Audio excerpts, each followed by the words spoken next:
በዲፕሎማቲክ መስኩ ጫና በመፍጠር በሰላማዊ መንገድ ኢትዮጵያ የሲ አክሰስ ማግኘት የምትችልበት ሁኔታ እንዲያግዙ በስፋት ተወያይተናል።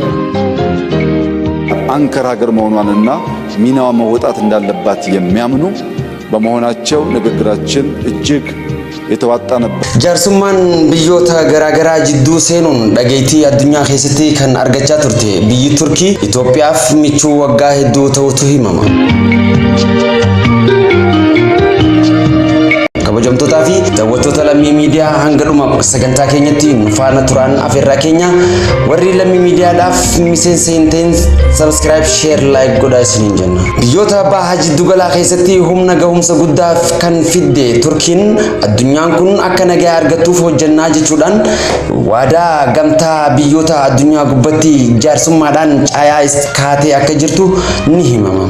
Jaarsummaa tanaan addunyaa lixaa hanga Afrikaatti dhageettii kan argatte hariiroo diplomasi addunyaa keessatti qabdus guddachaa jiraachuu Itoophiyaa wajjin hariiroo daldalaa fi siyaasaa akkasumas immoo dantaa diinagdee tiisuuf yeroo dheeraa kan waliin dabarsan tahuu seenaan ni hima. Turkiin waraana addunyaa keessatti sodaachisaa ta'an waraana akka Raashiyaa fi Yuukireen jaarsummaadhaan biyyoota lameen jidduu ilaaluudhaaf waamicha gooteeti turte. Waltajjii nageenyaa akka addunyaatti taa'amu irratti jaarsummaadhaan kan itti gaafatamummaa fudhachuu dandeesseeti jirti. Yeroo as dhiyoo ammoo waldhabdee baha Afrikaa keessatti dhalachaa jirtuuf gaaddisa waldhabdee dubbachuuf kan karoorfatte hoggaa ta'u rakkoo nageenyaa baha Afrikaa keessatti muddamsuu fiddee tasgabbeessuudhaaf hojjechaa jiraachuu beeksifte. Biyyoota baha jiddu galaa keessatti jijjiirama diinagdee fi siyaasaa fiduu keessatti saffisaan deemaa tan turte Turkiin waldhabdee baha Afrikaa ilaaluuf beellamni sidhaa bubbulaa jiraachuu ifatti mirkaneessiteeti jirti. Dhaabbileen isiin wajjin waldhabdii qabanii fi akkasuma addunyaa keessatti gaafa Afrikaatti jalqabee hanga Awurooppaa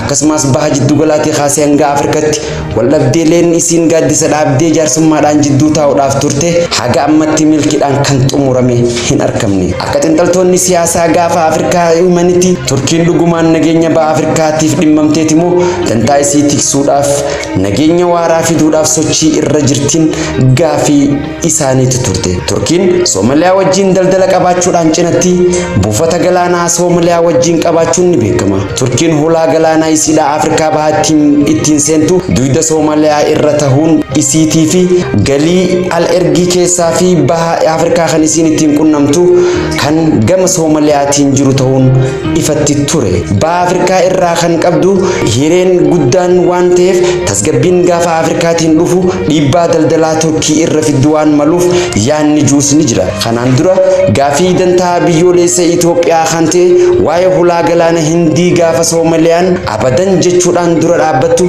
gaafiin dantaa biyyoolessa Itoophiyaa hulaa galaanaa argachuu wal qabatu Soomaaliyaa aarsuu irraa lammiileen Itoophiyaa kan onnachiise hoggaa ta'u dubbii kanaaf ajandaa gaafa Afrikaa tahaa dhufeeti ture. Soomaaliyaa fi Itoophiyaa jidduutti rakkoon dhalannaan Turkiin jaarsummaadhaan laaluuf caayaa dhaabde. Marsaa lamaa ol waldhabdii kana lameen biyyoota lameenii walitti araarsuuf Turkiin gaaddisa teessus milkiidhaan wanni akkana jedhamee murtooyte haga ammatti wanni dhagaameen jirtu. Turkii yeroo dheeraadhaaf deeggarsa meeshaa waraanaa Itoophiyaaf godhaa turuun ni odeeffama. Hoggaa ta'u immoo san qofa osoo hin ta'in investimentii daldalaa guddaa Itoophiyaa keessaa qabaachuudhaanis ni beekamti.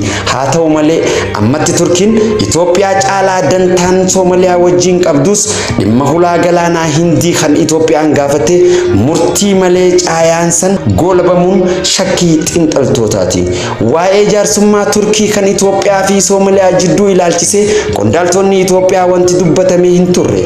Turkiin erga Itoophiyaan gaafii hulaanaa kaaftee as yeroo jalqabaatiif pirezidaantiin Turkii Erdogaan Itoophiyaa daawwachuudhaaf imalaniitu turan. Akka odeeffannoon daawwannaa kanaa ibsutti mootichi Turkii dhimmoota hedduu irratti Itoophiyaadhaa wajjin marii daldalaa akkasumas marii biyyoota hariiroo biyyoota lameenii kan itti fufsiisu akka walii galan ni tilmaamama. Tarii Turkiin jiddu seentummaa Soomaaliyaa fi Itoophiyaa jaarsummaadhaan fudhatte san waan murteessanii jiran kan juu gaafii jirtu. Itoophiyaan ammoo yeroo as dhiyootti hariiroo isiidha Arab Emireetitti deeffachuun ni beekama. Arab Emireet baha jiddu galaa keessatti jijjiirama dinagdee siyaasaa fiduudhaan tarkaanfachaa kan jirtu hoggaa ta'u wal dorgommiin dinagdee guddaan biyyoota baha jiddu galaa Arab Emireet, Saudi Arabiyaa fi Turkii jidduutti finiinaa waan dhufeef kun ammoo Baha Afrikaadhaa qabachuuf deemaa jirti kan juus shakkii keessa kan jirudha.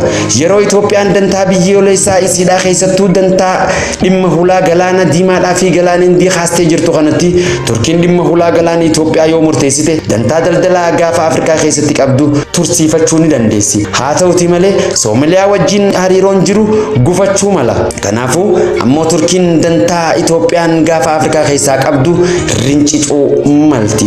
Turkiin yoo dantaa biyyoolessa Itoophiyaa kan hulaa galaanaa wajjin wal qabatuuf tumsite tarii Saudi Arabiyaan tan Turkii wajjin jirtus wal dhabdee keessa seenuu malan. Sababiin Itoophiyaan hulaa galaanaa argachuun Eertiraadhaaf kufaatii guddaa ta'uu ni mala. Eertiraan ammoo buufata galaanaa tokko Saudi Arabiyaan akka ijaartuuf waliigaltee kontiraataa kan mallatteessite hoggaa ta'u kunis ammoo Itoophiyaadhaa wajjin shakkii dippiloomaasiidhaa kan Itoophiyaan Saudi Arabiyaa wajjin qabdu gufachiisuudhaaf ta'uu mala. Gamtaan Arabaa yeroo irra caalaa ammatti faallaa Itoophiyaa waan jiraniif Turkiin ammoo gamtaa Arabaa keessatti sagalee kan qabdudha. Itoophiyaan abshaalummaadhaan Turkii dantaa biyyoolessummaa isiitiif akka tumsitu kan gootu yoo ta'e filannoo osoo hin taane dirqama. Kunis ammoo Turkii wajjin waliigalteen isaan Itoophiyaan waliin qabdu abshaalummaadhaa fi dantaan biyyoolessummaa isii irratti Itoophiyaan kan xiyyeeffattu yoo ta'e fuuldura ammoo Itoophiyaan hulaa galaanatti kan isii baasu galaana Asabii fi akkasumas karaa galaana Hindii kan Soomaaliyaa wajjin wal qabaturraa dantaa isiidhaa yoo argatte gaafa Afrikaa keessatti hireen Turkiin qabdu umrii dheereeffachuu mala. Kabajamtootaa fi daawwattoota lammii miidiyaa qophii keenya jaarsummaa Turkii fi dantaa biyyoolessa Itoophiyaa jiru asirratti goolabna. Hamma dhuma qophii keenyatti nu faana turuu keessaniif galatoomaa isiniin jenna.